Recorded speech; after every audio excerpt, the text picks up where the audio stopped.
But students throughout the South in 1960 in Greensboro and Louisville and Knoxville, Tennessee from Knoxville College were demanding change in America in terms of equal rights, equal accommodation, particularly in terms of public accommodations.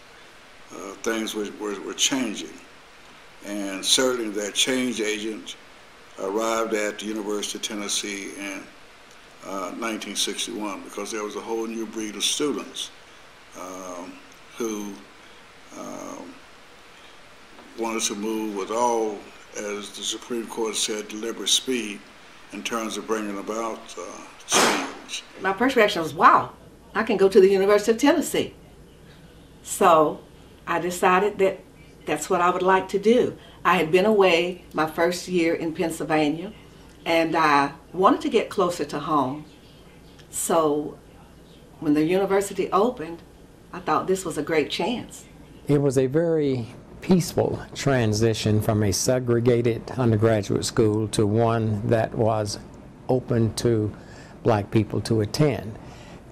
Very much in contrast with what happened 2 days later in Athens, Georgia, on January 6th, when Hamilton Holmes and Charlene Hunter entered the University of Georgia. In Knoxville, it was peaceful. There were no demonstrations. The campus was welcoming to the extent, I guess, that it could be welcoming. That did not mean that there weren't problems. University of Tennessee, first going over there, all of the eating facilities up and down the strip were closed to African Americans. The place that African Americans ate was a place called the Rafters, which was in the basement of the Student Center. Black and white students began to demonstrate to open up the restaurant and eating facilities.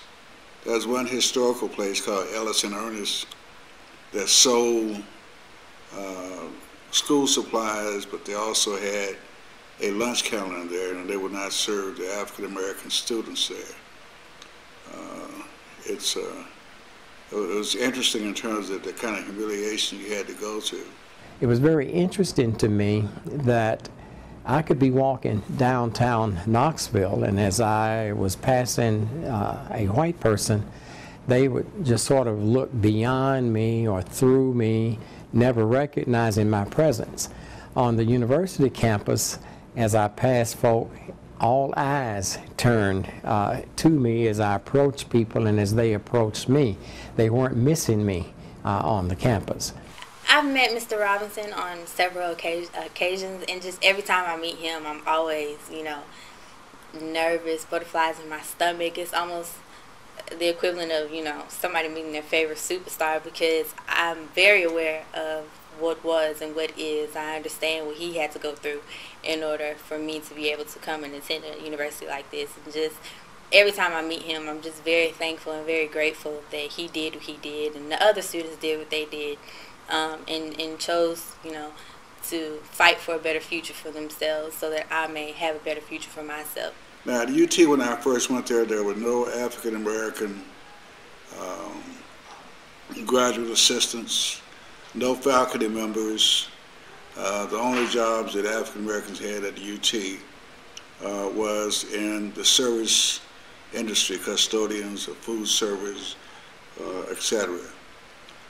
But things have changed. There are faculty members, there are graduate assistants throughout the university. Not enough, but more than yesterday. As an African American, it was indeed an honor to be the first African American to be tenured, fully tenured at the University of Tennessee in 1969. And in 1969, I also was selected as department head. And it was a little unusual because the University of Tennessee made a national search, and I was only one of the applicants for the position. But in the final analysis, the decision was made by the 100% support of the faculty of that particular department at that time. We've come a long way, but we still have a long way to go to bring about true justice and equality in the university system here in Knoxville and throughout America. It's been a good ride. It's been a good ride. All these years, somebody has asked, would I do it again? I'd say, yes, I'll do it again. And what's the evidence of that? I've had many opportunities to leave, good offers and things of that sort, but I've remained because it's a good place.